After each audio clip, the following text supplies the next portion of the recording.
video 2 in the series, I guess. I'm just going to do 2 videos instead of editing this together because it might take forever to upload it too, I don't know.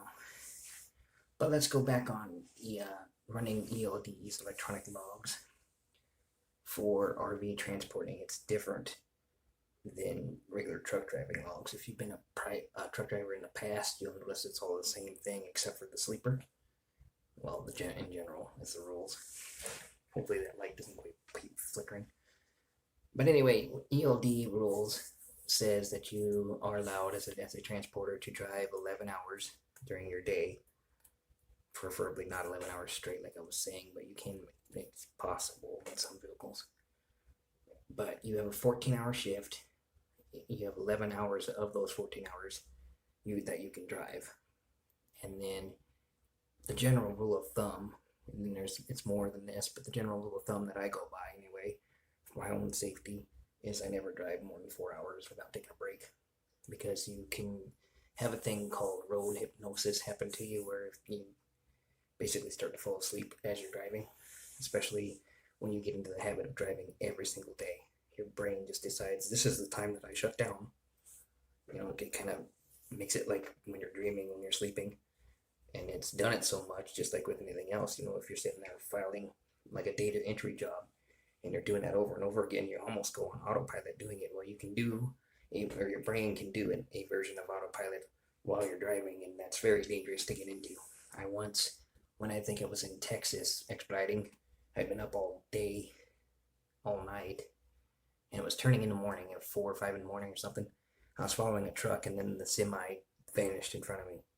It vanished in front of me because I was dreaming it, and that's when I woke up. Very scary point in my life, but that's what helped me realize there is such a thing called road hypnosis, and you really don't really get it in terms of transporting because, like I say, if you take enough breaks and you don't do enough miles in the day, just do nothing but drive and sleep all the time. If you want to do that, I say you're more the type to go into expediting. Expediting pays twice as much. In terms of the overall pay, you can make lots of money expediting, but it's dangerous because you just drive and sleep all day, all night. I do and don't like it for that reason. But in terms of RV transporting, I like it better because I can still enjoy my life like I can do right here. I can have the time to sit here and make videos for you on YouTube instead of just continually driving. One of the things you can do about road hypnosis that one of the safety videos I think it was, Tommy, is you can look down the road and see the green sign and visually and audibly say it out loud to yourself: green sign, blue car, red Chevy, try to say the make and model, red semi, white Honda Accord, and do that. And doing that will open up different sections of your brain. It'll wake your brain up if you're having to get driving that much and you notice that you're trying to fall asleep. But you can even do it when you've had a full night's sleep and your brain, like I say, just goes on autopilot. That is one of the things we encounter out here on the road, especially when you do this day in, day out, every day, and you don't take a day or two off every now and then. It can happen, so I'm just putting this in the video to help you down the line. I'm not trying to scare anybody away from doing this because I love this job, transporting. I think there's a lot of room in the industry for lots of people to get into it. And it's a great job that you don't have to do, your typical 9 to 5 stuck in one area type of thing. They actually literally pay you to travel around the country.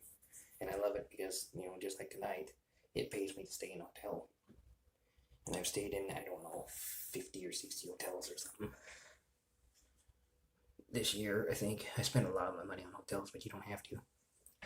Anyway, getting back to the ELD logs, you have a 14-hour day. You have 10 hours that you must take off. It's the 24 hours, 14 and 10.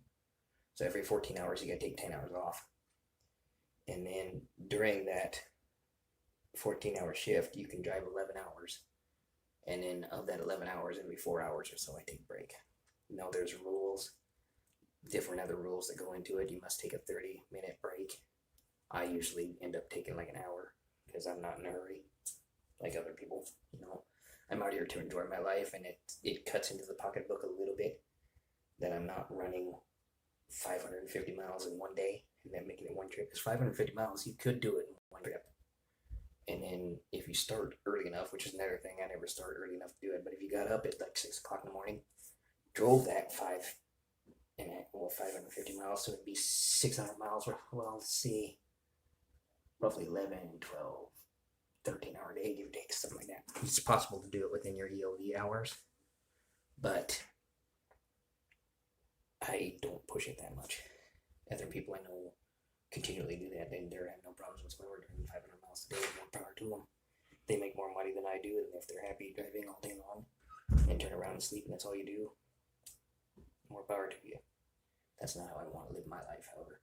So getting back to the ELD logs, I usually just take an hour break, because you also have to keep in mind that you gotta fuel up. So I just plan my day where I usually have about half the tank left, and so that when I start, I don't have to do much more than I do the pre-trip, then to investigate the vehicle, make sure everything's good, which they'll teach you all this in the company stuff. But you go through and kind of pre-check your car and make sure the lights are good, the tires are good, and there's no funny sounds and there's no dents or nothing from the previous night. Then you get in, I get in and drive it, and I drive it for a couple, 2 or 3 hours. Then I take an hour break, and 15 minutes of that hour break is still on duty time, because I'm usually filling the truck or RV or whatever, and that has to be counted as on duty. Anything that you do at work that's not driving still has to be on duty. So if you're at the pickup and doing a pre-trip, or you're getting started in the morning from a hotel or whatever doing a pre-trip, that's all going to be on duty time, counted on your shift time.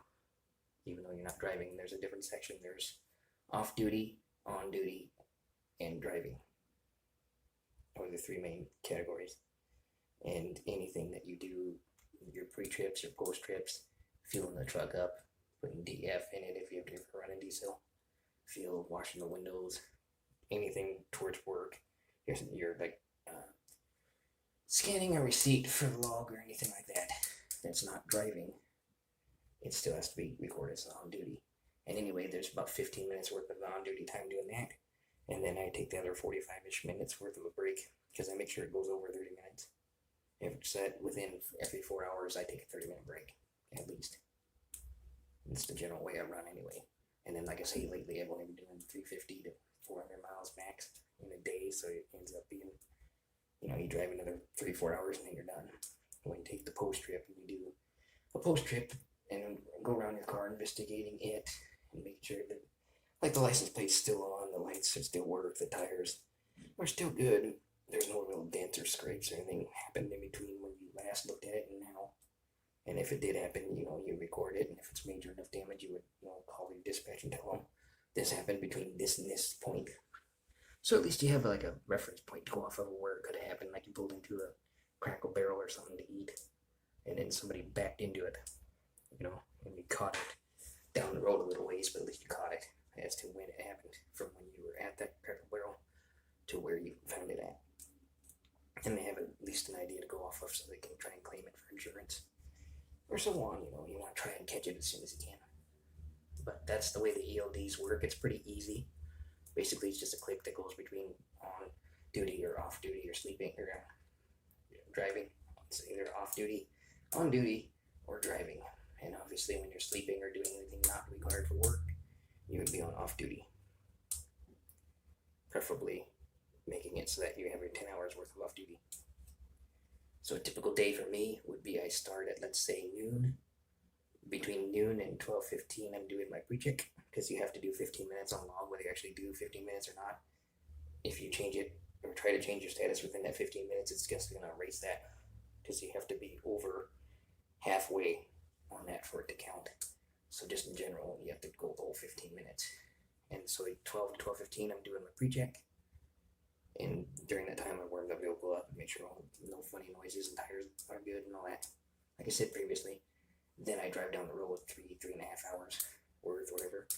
Then I pull over at like at least a 3.5 hour time frame somewhere, and I usually fill up at that point, because that's the other thing. You have to at least show and scan on a receipt for D.o.t. In Keep Trucking has like a section there that you scan your document in, that you at least one receipt a day, if not a couple, but I usually just keep it down to one the one receipt minimum that they need a day. Then it's a physical receipt that proves where you were at that day. And the easiest way to do it is to do it in the middle of your shift. That way, there's no doubts that you were at this point you started. You're at this point when you filled up, and you're at that point when you ended. So anyway, after those 3.5 hours of driving, then I would do that. I would switch over to on duty on the app and go 15 minutes worth of fueling, and I would scan my fuel receipt. I usually just do the fuel receipts because that's proof exactly where it filled up at, and you couldn't have filled up at before or after that because physically it was there filling up at that point. And then I usually right then take my 45 minutes worth of break, even though you only have to take about 30. On average, it takes me about 45 minutes worth to go into somewhere decent to eat.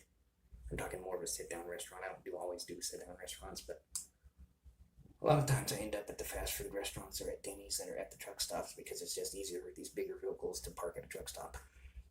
And then again, I just filled up, so you're at the fuel island. For the truck stops, again, it's just easier to fill up, especially these bigger Class CRVs, and obviously your diesel trucks. So I end up eating at the truck stops a lot. I try not to, but with these bigger vehicles, unless I'm on a Class B trip where it's a nice small van, obviously when I'm on those Class B trips, I take advantage of that and go to places that I can't go to when I have a Class C or a Class A or one of the bigger trucks. But anyway, getting back to the log, after you take that worth of a minute, that 15 minutes on duty and that 45 minutes or so off duty, which is an hour worth, then I would get back in and drive for another 3.5 hours. Then you do your post trip for 15 minutes worth to sum up the day and where you're at. And there's an inspection thingy do you on the app that you fill out. You do all that, and then I just go off duty for 10 hours and do it all over again. And usually my 10 hours turns into roughly 15 hours, I think. I average about 15 hours and I'm off duty, but again, I would rather enjoy my life than constantly drive and sleep. So I end up doing about 15 hours off before I get off it and do it again. So I get off at, I'm not exactly sure on the time frame. It'd be, if I start at noon, 7 or 8 o'clock at night, give or take, and then I start again at noon the next day. Something like that, on average. But again, 7 or 8 o'clock at night is roughly, depending on the time of year, right when the sun is going down. And so I don't like driving through when the sun goes down if I don't have to. Stuff like that, I avoid it anyway, because that's the beauty of RV transport and auto transport is you don't have to be out there during those times of day.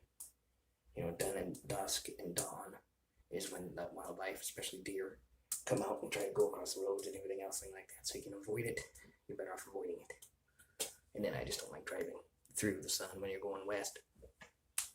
And then of course we're not supposed to drive overnight or in bad weather in general. And I try to avoid all that if I can. But this is the next section. This tablet's catching up on the power again and glitching out or something. So I will upload this video next in the next series, and we'll catch you on the flip. Feel free to look at the merchandise below in the description below. Like, subscribe, share my videos, and hopefully I'm helping someone out, especially you newbies who do transporting.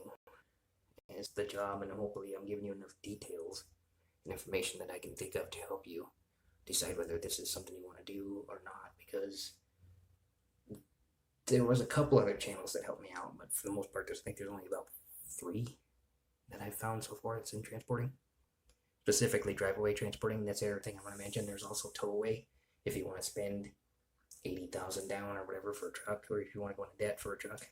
There's tow-away, and the prices for that, they make like $1.65 a mile, cents per mile, or dollar per mile, I should say, $1.65 a mile, versus us drive-aways, we get between, at the low end, 73 cents a mile, which I usually don't take those runs. I average between 80 cents and 80 cents and $1.10 a mile. That's what I usually run for.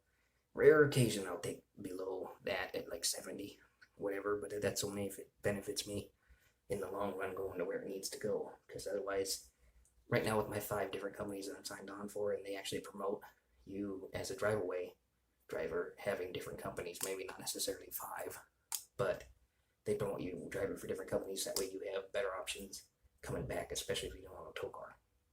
If you're a drive-away person, transporter like me, and then you're on foot, like me, you're a lot better off having different companies. And anyway, because of that, I lost my train of thought a little bit on that one, but a little bit of bloopers provided in the video too, I guess. Like and subscribe, leave comments. We'll catch you in the next set of the series, hopefully. Peace.